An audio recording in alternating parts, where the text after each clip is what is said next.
Nicolas Sarkozy, pressé de quitter le tribunal correctionnel de Paris. Il vient d'assister à la lecture de son jugement. L'ancien président vient d'écoper d'une peine de 3 ans de prison dont un an ferme, du jamais vu sous la Ve République. Même sanction pour son avocat Thierry Herzog et l'ex-haut magistrat Gilbert Azibert. Tous reconnus coupables de corruption et trafic d'influence dans l'affaire dite des écoutes.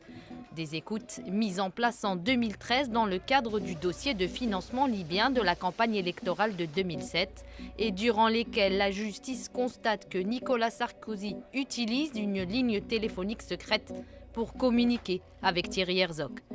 Elle découvre aussi que l'ancien président, avec l'aide de son avocat de toujours, a tenté d'obtenir de Gilbert Azibert, alors en poste à la Cour de cassation, des informations le concernant.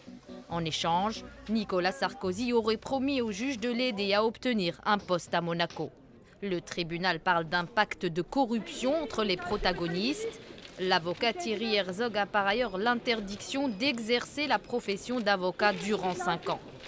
Retiré de la politique depuis 2016, Nicolas Sarkozy reste une figure de la droite, un homme providentiel pour certains républicains qui dénoncent un verdict sévère. La sévérité de la peine retenue est absolument disproportionnée, révélatrice de l'acharnement judiciaire d'une institution déjà très contestée.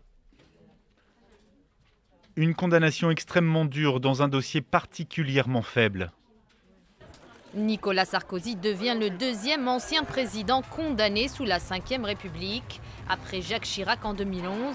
Mais ce dernier écopa de la prison avec sursis dans l'affaire des emplois fictifs de la ville de Paris. L'ex-président, qui n'a cessé de clamer son innocence pendant ce procès des écoutes, annonce faire appel du jugement.